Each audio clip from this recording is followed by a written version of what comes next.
मार्च 6 तारिख रे आपण मानको मिलिया को जाउची सुभद्रा योजना टंका एहा को नेकी गोटे ट्वीट करिसेंती हमर उपमुख्यमंत्री प्रभाती परिडा जोडा कि म आपण मानको जणैबी ई वीडियो माध्यम रे से ट्वीट रे अथवा से सूचना रे आसीची कि मार्च 6 तारिख एवं मार्च 8 तारिख रे मिलिबो सुभद्रा योजना टंका।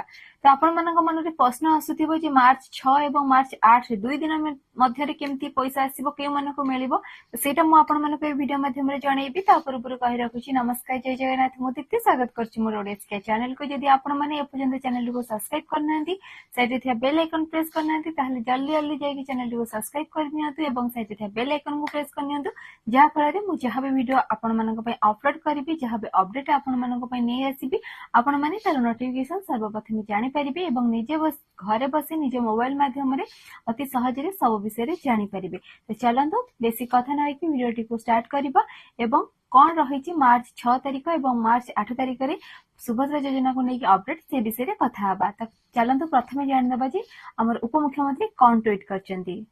आसंता 6 तारिख रे सुभद्रा हितधारी संख्या 1 कोटी रे पहुंचीबो।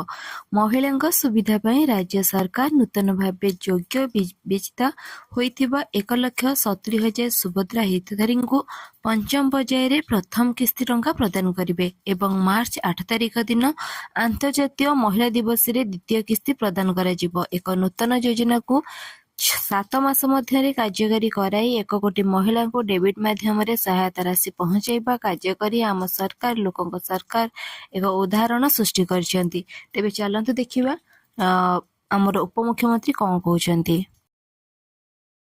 एवं आमे कहिथिलु सुभद्रा रे आमे कोटिए छुइबु बहुत जल्दी आम विभाग रो सचिवंक प्रत्यक्ष तत्वावधान रे चालुथिबा सुभद्रा टीम कोटिए महिला पाखे पहुंचेबारे सक्षम हेबे।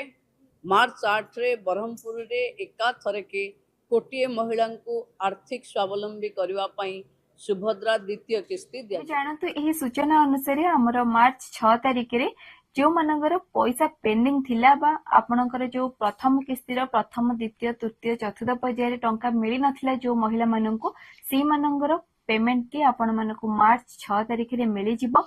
अथवा जो मानकर ई केवाईसी पेंडिंग थिला बा आपनकर बैंक अकाउंट किछि प्रॉब्लम थिला बा एनपीसीआई रे क्लियर हे नथिला सेई मानकर पेमेंट टी आसीबारे विलंब हेइथिला। तो सेई मानकर पेमेंट टी मार्च 6 तारिख रे क्लियर हे जिवो एवं मार्च 8 तारिख रे के मानको पैसा टे मिलिबो सेटा मध्ये म आपण मानको कहि दउजी जे हमर एटा द्वितीय किस्ती रो प्रथम पर्याय टंका दि आपण मानको मार्च 8 तारिख भीतर मिलि जिवो। ता पूर्वरु कहि रखुची जदि आपण माने अधिका जो हमर बैंक हो किबा ई केवाईसी हो आधार हो ए सब को आपण माने चेंज करि नहंती बा क्लियर करि नहंती ताले करि नियंतु कारण पैसा टी आपण मानको अकाउंट को आसीबारे प्रॉब्लम हबो बा विलंब एथि पई होउची।